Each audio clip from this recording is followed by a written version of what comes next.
Selamat siang, guys. We are coming to you live from Indonesia today in the middle of the fields in Sumatra in our little village. Today we want to talk to you about the differences between life back home in New Zealand and what it's like to live here in Indonesia. I have about nearly a decade of experience living here, and also Mr. Agung lived here his whole life. Yeah. But he does understand the cultural differences quite well because we spent 2 years living in New Zealand. Yeah. So we're going to talk to you about the biggest culture shocks and differences between daily life here in Sumatra and back home in New Zealand. So I'm going to start talking about something that still blows my mind to this day. It shocks me every time we leave the house, is the quality of driving in Indonesia. I'm really sorry to say that people are a bit crazy here on the roads, and it's just completely different to what I'm used to. There's no rules. Well, there are rules, but nobody follows them. Nobody understands them. Nobody even seems to use common sense on the road, and it's quite shocking. I think the reason is, like, the majority, would you say, of Indonesians don't even have driver's license. No, they don't even have. Especially in the smaller villages, yeah. No. And so they don't have to go in under any theory test or any practical test. They just get on a motorbike or get in a car and drive, and it's absolute madness. And that's why we tell people, if you come here, better to hire a driver, right? Yeah. A private car. Especially for those who are driving a car, they're like just crazy. I like to say crazy. After I see New Zealand, after I've been living in New Zealand, I found like, all right, this is a bit extreme. Yeah. In New Zealand. And we use a lot of horn, stuff like that to say, hey, I'm here, or Yeah. watch out, I'm behind you and I want to pass you. Yeah. In New Zealand, the horn is only really used when you're really angry at someone and tell them to get lost. But here, the horn is commonly used, and it's needed. Because if you go around a corner, there's a good chance someone's going to be coming around the corner on the wrong side. So you need to go on your horn before every corner to tell them to watch out. Cars in particular, the bigger the car or the bus or the truck, the crazier they are, because they just think they own the road. And we'd love to show you examples, but we never happen to be recording when this is happening. I know. But that's the biggest difference, is driving here is a whole different ball game, like a roller coaster. Okay, and the second thing is this. That wasn't one of the plane. Okay. The second thing is kind of ties in to do with being pushy on the road, is that I don't even know how to approach it. It's not that people are rude here, it's just a completely different cultural approach to things. Is that if you're standing in line or in a busy street, people literally will push you, push in front of you, push you out of the way, shoulder you out of the way. And it's so confronting to me. I think in general Kiwis are really, really polite, probably overly so. And if standing in line, you will stand, a bit behind someone. Yeah. And if you're queuing, you queue up in an orderly manner. But here, that's just not really a thing, is it? Queuing? We have queuing, but not like you guys. You guys are really polite, You don't And- Okay. Sorry. You do have queuing, but nobody queues. Nobody follows the queuing rule of being in a line. And yeah, we just want to hurry. Some like in the road, it seems like we're really in a hurry, but to be honest, it's not a hurry. But I don't know why, to be honest. I used to be like that until like I found it like, Now it annoys you, doesn't That's it? really annoys me, Yeah. especially in immigration, Yeah.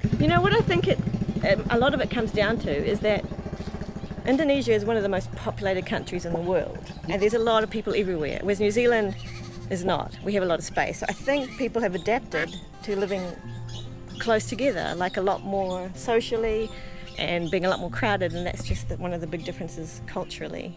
Another thing, which actually turns out to be a good thing, but it still shocks me, is the sense of, I guess, less of a sense of personal privacy and personal property, in that we have strangers sometimes come and sit on our front lawn and have a picnic during public holidays because they've seen that our house has a nice view and they just come on down and set up their It's picnic. alright, Yeah, like, that's shocking to me, because in New Zealand, probably in a lot of countries, you'll get the police called on you if you're walking around someone's property. But here it's quite nice because it also gives us the freedom that if we're walking somewhere pretty, like here, and I walk into someone's field because I see something pretty, I'm not going to get in trouble, which was hard for me to learn, because I'd always say, let's go down here and look at this, or go up this road, and I'd say, we can't, somebody's house, and he's like, no, it's fine.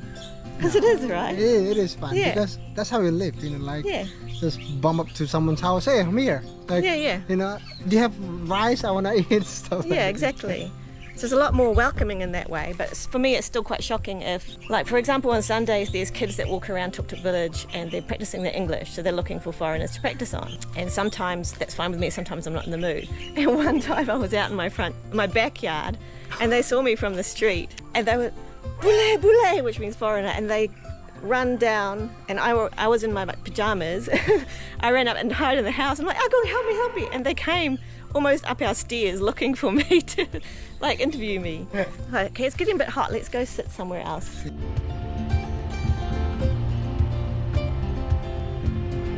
I think a lot of these differences really boil down to one big difference between definitely New Zealand and maybe Western culture and Indonesian culture, is that Indonesians are much more sociable, tend to be more extroverted and really community-minded, whereas I feel like in New Zealand we're a bit more individualistic and a little bit more introverted.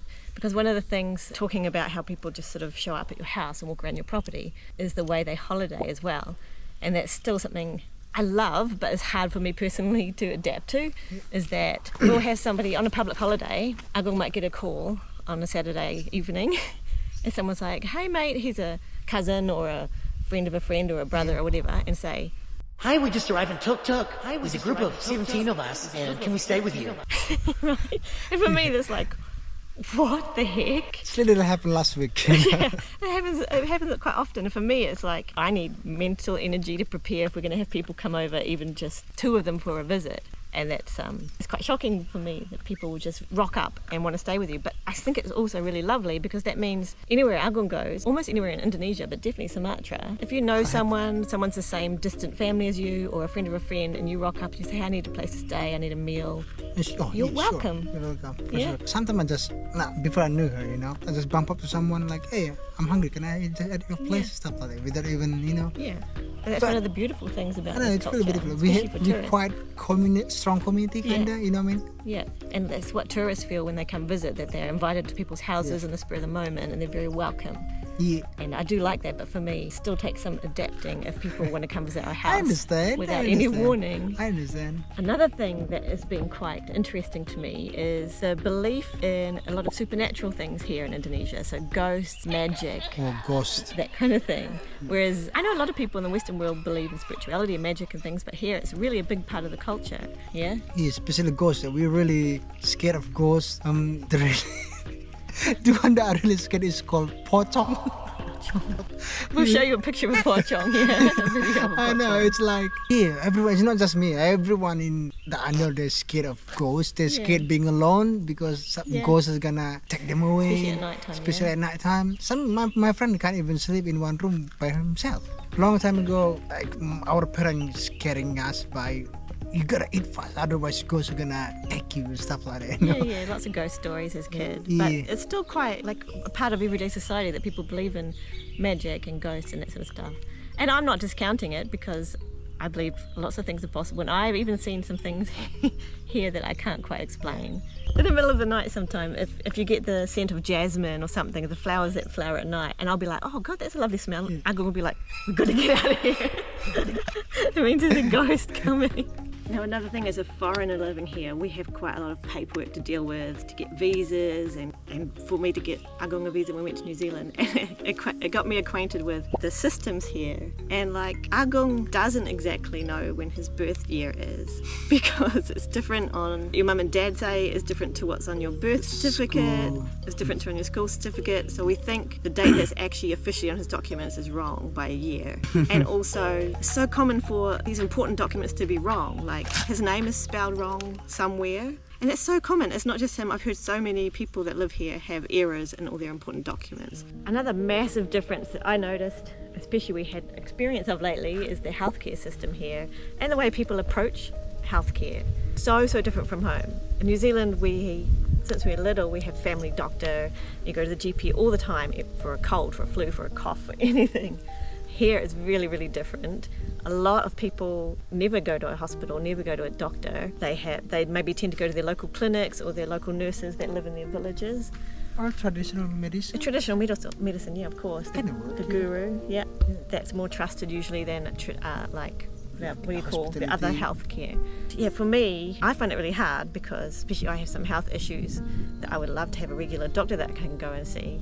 And it's just so different. So you don't regularly go to a doctor, you don't really get checkups. If you're sick, you're going to have to be really sick before you agree to go to a doctor, right? Less option. Most people will just wait until there's no other choice and they really have to go before they'll go to hospital.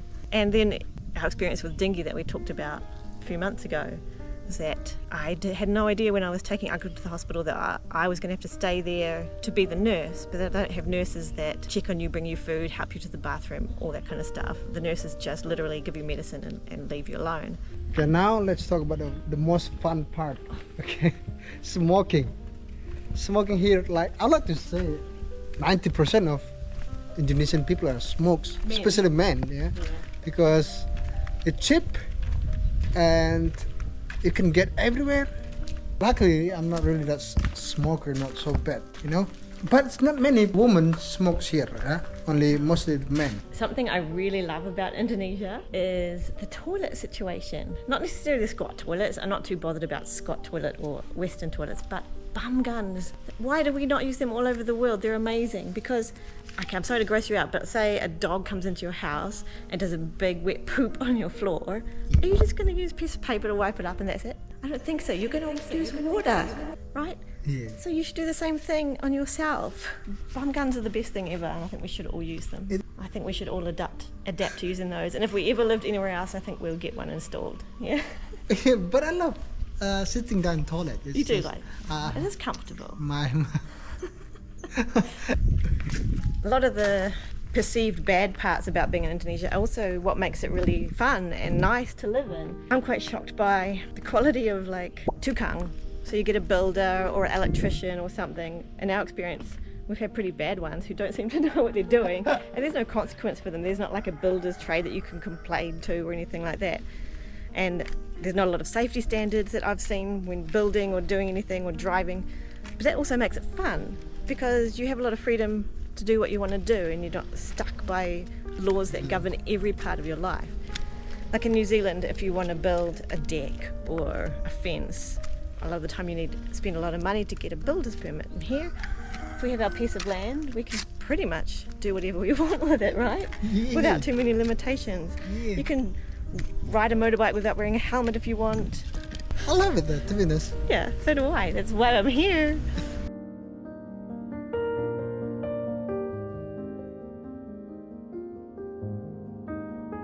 One thing I really noticed is a big difference for me is my approach to spending money changed a lot. And not just because I've stopped working full time where you have to be more careful, but I became really aware once I'd been out of New Zealand for a few years and away from like constant advertising and posters and signs and ads on TV, like that constantly tell you need to buy stuff. And then when I went back to New Zealand and I was confronted with all that again, and I was kind of disgusted by it because I was already out of it. I think our society really runs by consumerism, by people just spending their money on stuff they do not need at all. I'm not saying I'm against a little treat now and then, but basically the way we live is we just spend what we need to for food and our health and our households and don't buy random stuff unless it's a birthday or something. And so it still really shocks me to see, and it's really different here. I'm not saying everyone in Indonesia is like that because I'm sure, like maybe in the cities where they're more living near the mall. Yeah, living in a mall shopping kind of lifestyle, and people that have more money, of course, spend more money.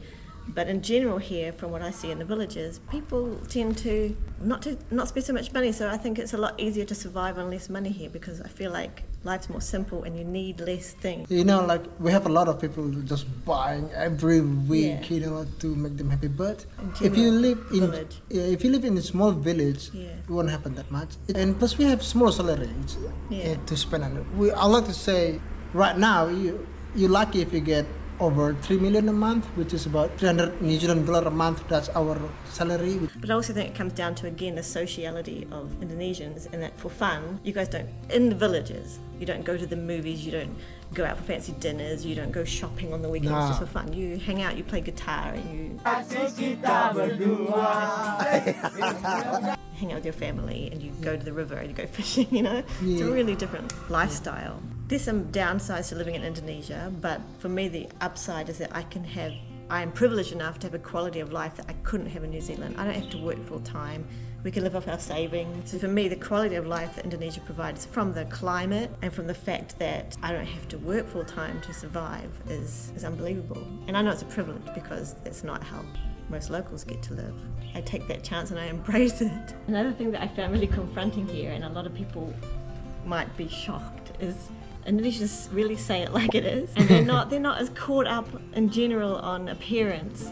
Like, they're really accepting of people. So that for them, if you put a bit of weight on in between your visits to Indonesia and you come back, they might say, oh, you got fat. Or like, I had really bad cystic acne many years ago in Indonesia, and when I went back to Tangahan village, I hadn't seen the people for a while, and they said, what happened to your face? Like, they're really, just call it like it is, and they don't know that it's offensive. Somehow it's not offensive. You just laugh it off.